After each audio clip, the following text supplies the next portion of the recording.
के तमाम स्तरों के लोगों ने चिंता भी व्यक्त की है। हमें पूर्ण प्रयास करना है कि इस प्रकार की प्रयास अगर कोई हमारे बीच में करे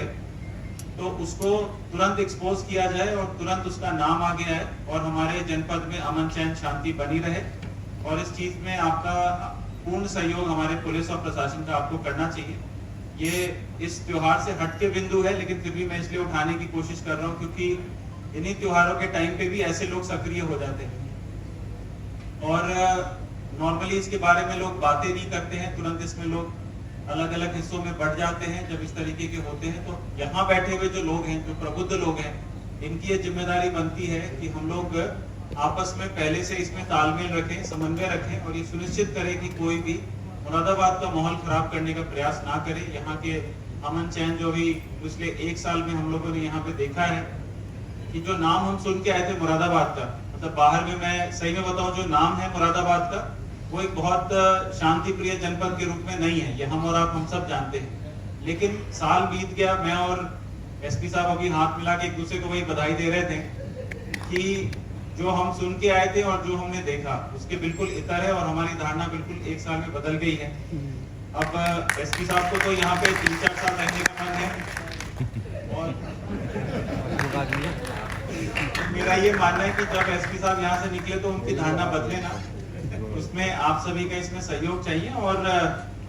जो सुनने में आ रहा है आसपास के जनपदों में वो मुरादाबाद में ना सुनने को मिले, ऐसा मेरा आप लोगों से आग्रह है। इसमें आप लोगों का पूर्ण सहयोग हमें मिलता है। बाकी जहां तक आगामी आने वाले त्योहारों के विषय के बारे में बताया गया, विभिन्न बातें हुई यहाँ पे कि ताजिए की हाइट को मेंटेन रखा जाएगा।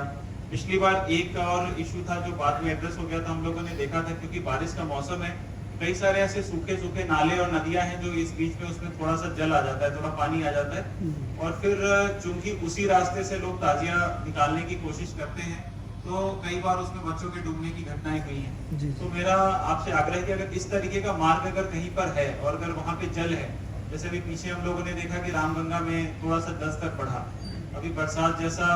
मौसम बना हुआ है, हो सकता है अगले 6-7 दिनों में अगर बारिश अगर ज्यादा हो जाए तो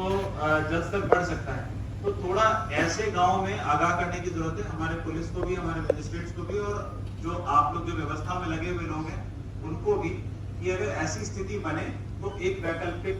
व्यवस्था आप लोग करें जिससे कि इस प्रकार की कोई घटनाएं ना हो। ये त्योहार हम लोग मनाते हैं लेकिन ये किसी के मतलब प्राण के ऊपर नहीं, कोशिश करनी चाहिए कि किसी प्रकार का कोई हादसा ना हो इन त्योहारों के दौरान।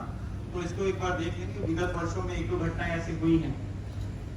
इसके अलावा कभी कभी हम लोगों ने देखा है कि इन त्योहारों में